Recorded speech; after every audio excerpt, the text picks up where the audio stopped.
Nah, sehingga begitu maka saya berharap bahwa mereka yang terlibat di dalam kondisi yang di Batam itu supaya kemudian ditegakkan kode etik dalam instansinya. Nah, kode etik dalam instansinya. Kalau kode etik dalam instansi itu tidak boleh begini, tidak boleh begini, tidak boleh. Lantas kemudian ketika diperiksa ini perintah atasan, maka atasan yang harus diperiksa oleh baik internal maupun eksternal. Internal itu artinya di militer itu ada apa namanya? Ada POM, polisi militer periksa itu. Sampai kemudian bahkan sampai pidana pun juga kemudian ada pengadilan militer seperti itu. Sedangkan kalau misalnya hanya melanggar etika, ya kemudian ada bagian juga yang menangani seperti etika. Sehingga kemudian setiap orang sejahat apapun, hatta Fir'aun, ketika air sudah sampai di hidung dia, itu dia sadar, kemudian dia tobat. Tapi tobat Fir'aun tidak diterima karena sudah terlambat. Jadi saya sarankan kepada Jokowi, kemudian menteri-menterinya, jangan sampai Anda mengalami hal seperti Fir'aun. Ketika Anda datang kesadaran untuk tobat, sudah terlambat seperti itu. Dan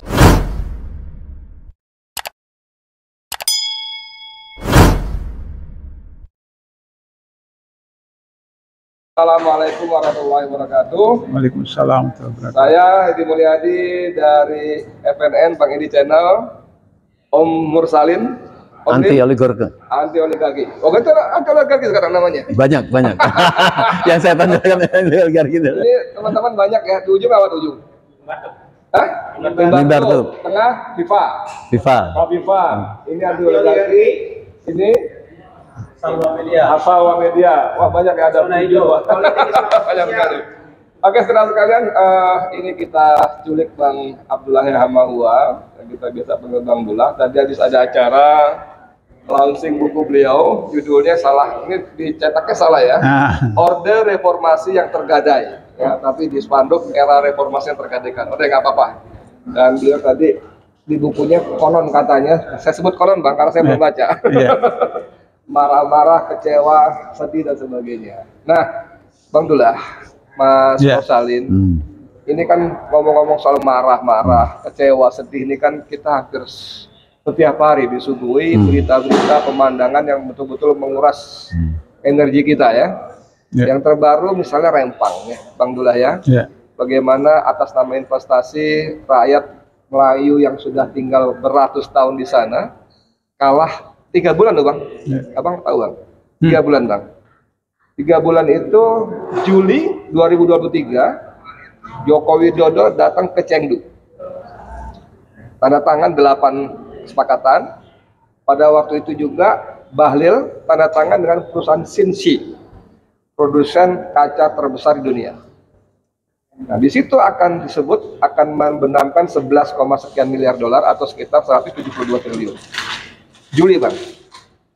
Agustus Menko Perekonomian Hartarto Airlangga bikin SK memasukkan Rempang itu sebagai PSN, Proyek Strategis Nasional. Oke, Agustus. September digusur warga Rempang. 20 Kapolres Barelang mengatakan 28 September harus clean. Warga tidak ada lagi. Padahal warga rakyat bangsa Melayu sana bukan anti investasi. Di Rempang itu ada 17.000 hektar, 300 diantaranya dihuni warga setempat turun-temurun, 16 desa tua. Hanya 300 hektar. Warga Rempang mengatakan kami tidak anti investasi, tapi please belajar dari Batam. Warga tidak digusur, investasi silakan masuk. Gila Bang. Kalaupun mereka ditambah lagi 1.000, jadi 1.000 hektar, masih ada 16.000 Bang, yang bisa digunakan untuk investasi macam-macam tadi, Rempang Eko, segala macam tadi. Jadi atas nama investasi betul-betul ini dahsyat menzaliminya. Tapi kita semakin sekarang banyak data yang terpapar tersebar di grup-grup WA, platform dalam macam. Ternyata dari sisi apapun, penguasa dan pengusaha ini melanggar aturan. Ketika 2004 dulu ditandatangani MOU antara wali kota Batam Catnya itu dengan perwakilannya perusahaannya Tommy. Itu ada satu klausul bahwa warga itu yang tinggal di situ. Tommy siapa ini? Dijelaskan. Tommy Winata. Ya. Itu tidak tergusur. Ada jelas klausul di sana tidak tergusur. Kemudian Bang, tanggal 3 Mei 2019 dalam rapat terbatas Joko Widodo, Presiden Anda. Ulang-ulang tadi kan Presiden Anda. Saya bilang ini kenapa Presiden Anda? Berarti beliau gimana? Bukan itu maksud saya. Tapi Presiden Anda ini, gitu ya, saya ikut-ikutan jadinya. Itu berkata dengan jelas Bang, bukan cuma berita, tapi ada videonya beredar juga sekarang, bahwa jika ada konsesi yang di dalamnya ada penduduk, ada kampung, ada desa, maka tidak termasuk konsesi. Jika terjadi sengketa, maka berikan tanah itu kepada penduduk, ada desa. Kalau apa disebut istilah, kalau susah-susah, maksudnya ngeyel, cabut konsesinya. Dari mulut seorang Joko Widodo. Oke, ini saya kumpulkan dulu fakta-faktanya. Yang terbaru Bang, Panglima TNI Bang, Yudo Margono, bintang 4 dari Kasal, Laksamana penuh. Itu menurut saya sudah sangat offset. Ada juga videonya beredar juga, dia mengatakan bahwa kalau rakyat sana Rempang turun 1000 demonstran, kita turunkan 1000 TNI. Tidak usah pakai senjata, kalau fitting satu-satu. Ini benar-benar membuat, nggak tahu kalau yang lain, kalau saya marah sekali. Bukan tidak pakai senjata, kosongkan gudang senjata itu, turunkan semua. Ya. Dipiting kan. Nah, dari uraian fakta-fakta semacam tadi, apa yang Abang mau sampaikan? Tapi jangan marah-marah Bang. Kalau soal marah-marah karena kebenaran itu diwajibkan. Diwajibkan ya? Diwajibkan. Oke, jadi boleh saya marah. Ya, jadi kalau soal pribadi tidak marah, tapi kalau kepentingan masyarakat bangsa negara itu malah wajib marah. Nah, seperti itu. Jadi marah karena kebenaran, bukan marah karena pribadi. Pertama bahwa pasal 33 Undang-Undang 45 itu 18 Agustus 45 ada 3 item. Di mana di sana disebutkan masyarakat, bangsa, negara atau proyek yang menyangkut produksi kepentingan masyarakat, kepentingan orang banyak dikuasai oleh negara. Dikuasai oleh negara. Bumi, air dan isinya dikuasai negara untuk kemudian dikembangkan, diproses untuk sebesar-besar kemakmuran rakyat. Negara itu dalam teori negara disebutkan 3 unsur. Pertama wilayah, kedua rakyat, ketiga pemerintah. Itu dalam teori ilmu negara manapun yang diajarkan di perguruan tinggi. Wilayah, rakyat, pemerintah. Pemerintah. Jadi pemerintah itu satu dari 3 komponen negara. Ada wilayah, ada rakyat. Kita mulai dengan wilayah. Wilayah ini punya siapa? Wilayah ini punya negara yang diduduki oleh rakyat. Sebelum ada Indonesia, rakyat itu sudah ada. Sudah ada. Islam masuk ke Indonesia itu abad ke-7 Miladiah. Oh, Miladiah. Ya, pada waktu Khalifah Utsman. Tahun 600-an berarti ya? Ya. Mulai dari Aceh turun ke bawah sampai kemudian ke Maluku. Sehingga dengan begitu maka mayoritas penduduk Indonesia 90%, 95% waktu merdeka. 95% masyarakat Indonesia itu adalah beragama Islam. Itulah sebabnya Pancasila Undang 45 tim 9 itu 4 ulama. Haji Agus Salim, Wahid Hasim, Abdul Musakir, Abi Kusno. 4 yang lain bukan ulama tapi muslim yang mengerti ajaran agama. Hanya 1 yang bukan muslim, Maramis. Sehingga konsep-konsep itulah yang masuk di dalam Pancasila Undang 45. Jadi dengan demikian maka kalau kita mau klaim bahwa wilayah ini punya rakyat, itu sesuai dengan proses sunatullah. Nah, kemudian lantas kita bicara tentang soal pemerintah. Pemerintah itu berdasarkan Undang-Undang Dasar 45 18 Agustus 45 itu dipilih oleh MPR. MPR itu wakil rakyat. Wakil rakyat. Sehingga mereka bermusyawarah, maka memilih presiden, wakil presiden. Jadi presiden, wakil presiden itu adalah mandataris dari MPR. Sekarang ketika Undang-Undang 45 di Bredel, di Brangus, diacak-acak seperti sekarang, maka kemudian dilakukan pemilihan presiden wakil presiden melalui pilpres, pilkada dan seterusnya, yang itu bertentangan dengan sila keempat Pancasila. Oke, ya, misal program. Nah sekarang tentara itu tugasnya adalah membela negara. Negara itu tadi tiga unsur itu, wilayah, rakyat, pemerintah. Jadi kalau tentara itu menyiksa, menyerang, atau menggebuki rakyat, itu melanggar tugas dari tentara yang harus membela negara, di mana negara itu merupakan gabungan dari wilayah, pemerintah, dan rakyat. Kemudian tentara juga harus melindungi wilayah. Wilayah itu kalau ada satu jengkal tanah saja direbut oleh bangsa asing, maka itu tugas tentara. Kedaulatan, ya? Iya, kedaulatan, melindungi. Nah, sekarang persoalannya adalah bagaimana investasi. Ya, memang investasi diperlukan. Tapi investasi itu berdasarkan pasal 33 tadi, itu harus dikelola oleh negara. Negara itu kemudian mendistribusikan kepada BUMN, BUMD. Bukan swasta. Bukan. Kalau swasta itu hanya pelaksana. Katakanlah semacam apa namanya, subkon dari BUMN atau BUMN. Nah, jadi kalau investasi yang dilakukan oleh pemerintah di wilayah Batam, Rempang, itu swasta, maka itu bertentangan. Bertentangan dengan pasal 33 itu yang seharusnya pemerintah melalui BUMN, BUMD.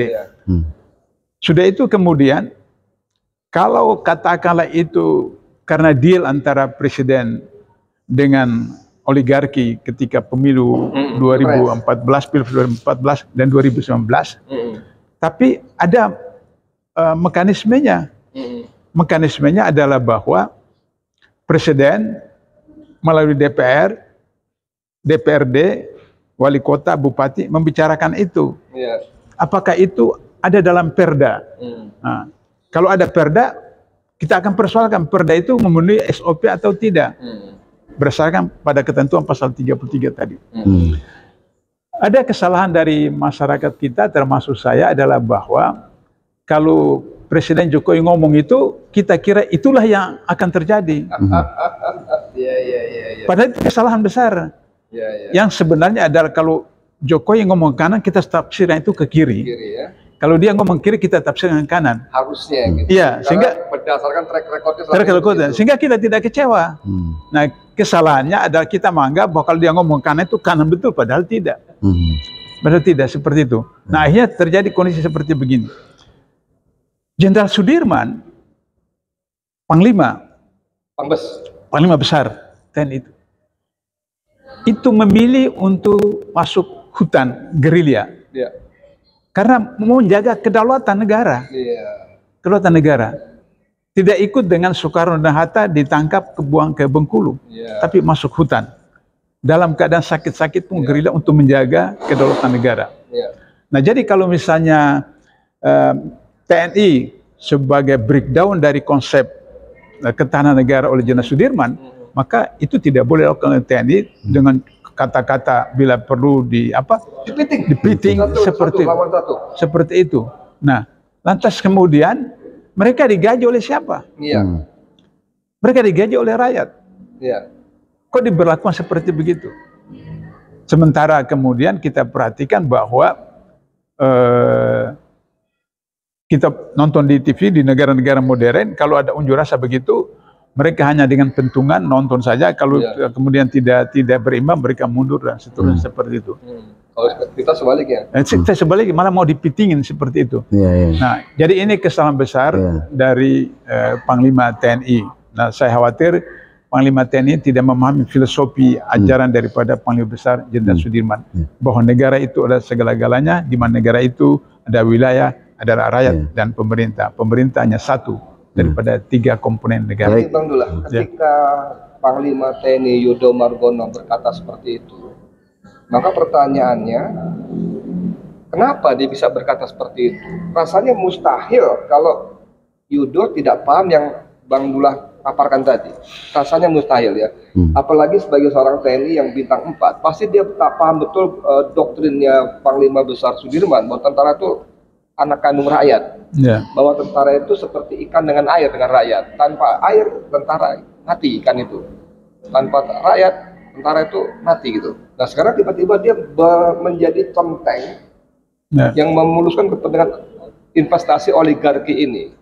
Ini kan sebuah pelanggaran yang sangat serius menurut saya. Nah sekarang pertanyaannya, mau diapain nih statement seperti ini? Siapa yang berhak mengontrol dan mengembalikan supaya tidak kacau seperti ini? Tadi dalam acara launching buku saya ini, Buya Anwar Abbas mengutip pendapat dari almarhum Kiai Haji Ali Yafi, mantan Ketua Umum MUI, yang beliau mengungkapkan satu kata-kata hikmah, bahwa kalau orang memberi sesuatu kepada Anda, maka dia bisa memerintah Anda. Kalau Anda meminta dari sesuatu, maka Anda bagian dari dia. Jadi kalau Panglima seperti begitu, mungkin dia mendapat sesuatu dari orang lain, yang kemudian orang lain memerintah dia. Atau dia meminta sesuatu, maka dia bagian daripada pemberi itu. Nah, saya khawatir jangan-jangan sampai Panglima TNI ini terlibat dalam kegiatan atau bermesraan dengan oligarki yang sekarang menguasai negara, menguasai pemerintah, menguasai rakyat. Dan ini berbahaya. Untuk itu maka saya menyarankan kepada DPR, komisi terkait di DPR, segera panggil Panglima untuk kemudian minta pertanggungjawab. Artinya bahwa saya marah karena negara, saya marah karena undang-undang, tapi saya juga sarankan agar supaya sesuai dengan SOP yang ada, maka DPR, komisi terkait itu panggil Panglima, minta pertanggungjawab. Kenapa ngancam rakyat seperti begitu? Kenapa tidak melakukan? Orang Indonesia itu kan orang baik-baik. Pada zaman pemerintahan raja-raja dulu, Pak Edi, Pak Mursalin, kalau rakyat datang ke depan istana atau depan tempat pekarangan istana, mereka duduk begitu, itu raja sudah tahu maksudnya apa. Maksudnya ini protes apa saja. Sudah selesai. Dalam tradisi Jogja itu namanya PP. PP itu menjemur diri. PP itu menjemur diri itu bentuk protes pada raja. Dan seperti Abang katakan, raja langsung paham. Orang Jawa itu paham. Karena itu sebelum mengkerucut itu, ada satu sisi yang sangat penting sekali, Bang Abdullah, yaitu dari sisi kemanusiaan yang sedang dirasakan oleh rakyat Indonesia. Yang terbangun pertama kali adalah bagaimana melihat sekeluarga, anak, istri diminta segera mengosongkan rumah dan langsung dihancurkan rumahnya. Dia minta waktu 1 hari saja. Sekolah-sekolah langsung dibubarkan. Kita dengar suara tembakan-tembakan, berlari-lari. Seperti kayak mau ada tsunami begitu. Nah, dari sisi itu, saya tahu Bang Abdullah kecuali seorang yang tegas tapi berarti lembut lah ya. Dalam buku Abang di buku putih juga bagaimana mengungkap sisi kemanusiaannya. Ini yang sangat penting. Apakah pemerintah, aparat itu sudah hilang perasaan semacam itu, Bang? Saya kemudian teringat peristiwa-peristiwa di Cina. Bagaimana pemerintah Cina itu membongkar masjid, kemudian menyiksa umat Islam, tidak boleh jilbab perempuan, kemudian dimasukkan ke camp seperti itu. Jadi itu memang ciri komunis begitu. Ciri komunis itu tidak memandang ini manusia atau tidak. Pokoknya dianggap bertentangan dengan keinginan penguasa, dihabisin. Itu ciri komunis. Nah, inilah yang kemudian yang saya khawatirkan, bahwa masyarakat, pemerintah, negara, pejabat tidak sadar bahwa kita sekarang itu sedang diancam oleh komunis gaya baru yang luar biasa sekali. Dan itu berbahaya. Ciri komunis seperti itu. Dia anggap orang itu kalau bertentangan itu binatang, dihabisin saja seperti itu. Nah, sehingga begitu maka saya berharap bahwa mereka yang terlibat di dalam kondisi yang di Batam itu supaya kemudian ditegakkan kode etik dalam instansinya. Nah, kode etik dalam instansinya. Kalau kode etik dalam instansi itu tidak boleh begini, tidak boleh begini, tidak boleh. Lantas kemudian ketika diperiksa, ini perintah atasan, maka atasan yang harus diperiksa oleh baik internal maupun eksternal. Internal itu artinya di militer itu ada apa namanya? Ada POM, polisi militer, polisi itu. Sampai kemudian bahkan sampai pidana pun juga kemudian ada pengadilan militer seperti itu. Sedangkan kalau misalnya hanya melanggar etika, ya kemudian ada bagian juga yang menangani seperti etika. Sehingga kemudian setiap orang sejahat apapun, hatta Fir'aun, ketika air sudah sampai di hidung dia, itu dia sadar, kemudian dia tobat.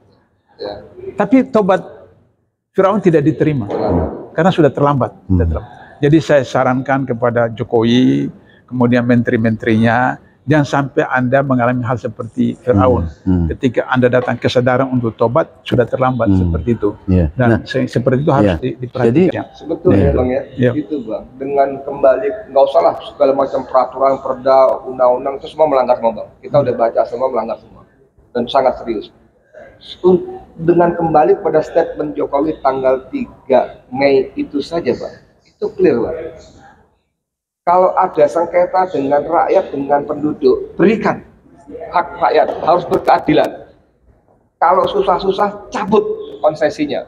Tegas, saya perintahkan. Itu kalimat itu jelas, Bang. Tapi persoalannya tadi, kalau kita membaca statement Jokowi, karena kita harus siap-siap, dia akan belok kiri. Ke kiri. Kan begitu? Iya, itu. Oke, sekarang kita udah banyak ngomong tentang hal semacam ini. Saya ingin apa solusi konkretnya, karena manusia satu ini, kalau istilahnya Pak Amin Rais, manusia satu ini gitu, tangannya selalu begini kan, ini sumber masalah. Bahkan ketika kita di rumahnya tempo hari terakhir, dia bilang gini, rakyat itu melihat kita para tokoh tuh heran, dia bilang rakyat itu menilai para tokoh tuh halu, berhalusinasi.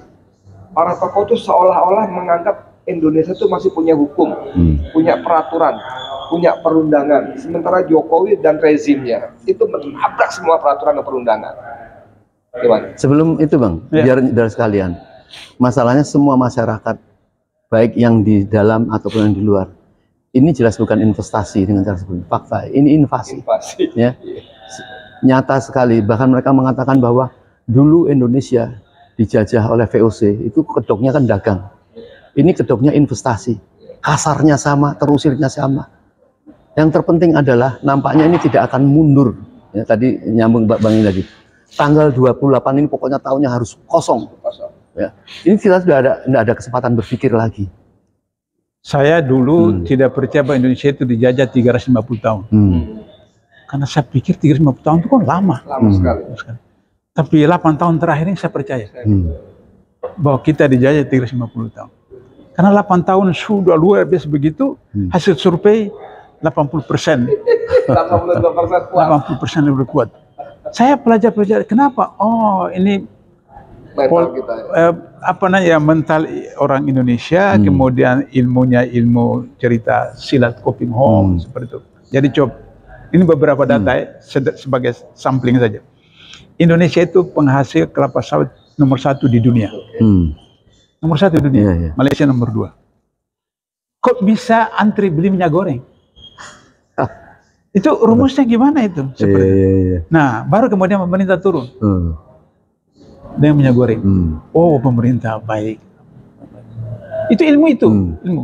Jadi orang dibuat seakan-akan miskin, baru kemudian turun bansos dan seterusnya. Kemudian sudah itu apa namanya? Bahan bakar. Bahan bakar. Nah, sudah itu kemudian diberikan subsidi. Kemudian gas itu kemudian naik harga gas, kemudian subsidi. Terakhir beras harga naik, kemudian pemerintah turun subsidi. Jadi sehingga masyarakat merasa, oh pemerintah ini hebat, baik. Itulah sebenarnya kenapa 80% survei itu bahwa presiden itu dipercaya seperti itu, karena di kampung itu 20.000 itu masih berharga, apalagi 50.000 itu masih berharga. Jadi orang di skenario akan miskin apa segala macam baru datang. Seperti cerita dulu apa namanya di Amerika, kemudian di Jakarta yang pahlawan yang apa namanya itu mencuri kemudian bantu Robin Hood seperti itu, atau yang di Jakarta itu Pitung seperti itu. Nah, itu ilmu itu, ilmu itu, sehingga kemudian selalu dipercaya seperti itu. Padahal mereka berpikir bahwa 50.000 1 juta kemudian untuk 5 tahun menderita, itu kan luar biasa. Nah, oleh karena itu maka saya berharap bahwa anggota DPR sekarang ini tinggal lagi 1 tahun kurang lebih itu, supaya kemudian bagaimana agar supaya cobalah gunakan sisa waktu yang ada, menggunakan hak dan kewenangan mereka. Itu yang bisa dilakukan ya Bang? Ya? Masih percaya sama DPR? Ya separuh lah. Apa yang dipunyai sekarang itu kan? Itu ya, separuh itu digunakan untuk supaya kemudian ada ya catatan baik lah, catatan baik pada anak cucunya, bahwa bapak saya itu pernah jadi anggota DPR, kemudian begini-begini, tapi pada saat-saat terakhir mereka menggunakan haknya, panggil presiden, panggil menteri, apa hak tanya, interpelasi dan seterusnya. Nah, kalau sampai sudah interpelasi seperti itu, bisa saja kemudian Pak Edi dan teman-temannya kemudian majukan apa namanya mosi tidak percaya. Mosi tidak percaya. Ini kan masih ada berapa bulan kan? Mosi tidak percaya. Kemudian anggota DPR seperti tadi itu kemudian ya daripada kita nanti di apa maki-maki sama anak cucu kita nanti generasi datang, ya udahlah kemudian sidang pleno. Siapa tahu misalnya tidak 9 partai, mungkin 5 partai saja setuju, berarti sudah lebih dari 50% kan bawa ke MK. Nah MK itu ada ipar ketua MK-nya kan, Mahkamah Keluarga. Mahkamah Keluarga. Tapi siapa tahu kemudian ketua MK ini dapat hidayah bahwa ya, apa namanya Nabi Muhammad dengan apa namanya pamannya Abu Jahal itu kan paman dengan kemenakan. Nah, tapi kemudian bisa berlawanan seperti itu, sehingga udah seperti itu. Tapi kan doa itu kan selemah-lemahnya perjuangan Bang, harus ada upaya-upaya. Tapi maksud saya gini Bang, saya setuju tidak mungkin untuk melawan ini kemudian kita menyiapkan perlawanan terhadap TNI, tidak mungkin. Karena itu kan kita sama TNI itu kan TNI kita. Dahulu tuh namanya negara sama tentara itu bergandengan, strip ya, kalau katakanlah dalam sejarah ada DII, artinya daulah negara dibangun sama tentara. Nah sekarang tentara itu apakah pada saat penguasa mempunyai kebijakan yang keliru, apa dia tetap harus tegak lurus, pokoknya laksanakan tanpa boleh protes? Kalau tegak lurus itu kepada negara, kepada negara, berarti konstitusi, bukan kepada penguasa. Ya. Kalau konstitusi itu kan apa namanya rakyat itu adalah penguasa, rakyat itu penguasa, maka harus rakyat yang dibela, rakyat yang dibela. Nah, bukan kepada penguasa. Kalau penguasa zalim kan tidak bisa dibela seperti itu. Malah kemudian pemilu 97, 80, sekian% Golkar menang. Terbesar di dunia.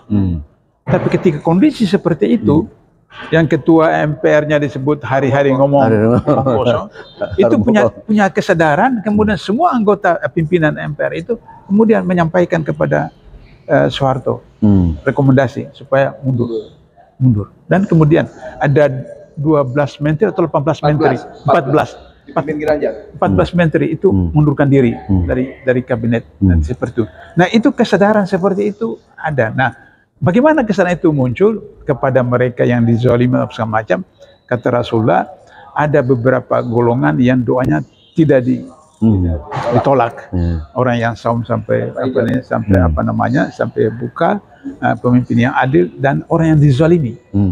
Nah orang yang dizalimi itu, saya punya pengalaman ketika di penjara Orde Baru, memang luar biasa. Itu kalau langit terbuat dari baja itu tembus itu. tembus itu. Doa ya. Doa orang yang dizalimi itu. Beliau ini punya pengalaman meskipun cuma berapa bulan seperti itu, 7,5 bulan. Itu diijabah itu. Nah, itu gara-gara menjadi macan jadi kucing itu, Pak. Itu. Nah, saya berharap pertama mereka yang di Rempang itu bagaimana menyerahkan diri kepada Allah, bermunajat. Kemudian masyarakat Riau Kepulauan itu wilayah wilayah Melayu, dan itu bahkan kemudian Sultan Brunei itu sudah bunyi karena itu dia sultan. Seperti itu. Baru kemudian seluruh bangsa Indonesia khususnya umat Islam untuk kemudian bisa bermunajat. Mudah-mudahan mereka ini diberi hidayah untuk kemudian berubah atau kemudian terserah kepada Allah. Bagaimana Allah memberikan putusan buat mereka, apakah dijadikan seperti Firaun, dijadikan sebagai Soekarno, jadi seperti Soeharto, terserah sama Allah. Seperti itu. Oke, saudara sekalian, Bang Om Lim, ya.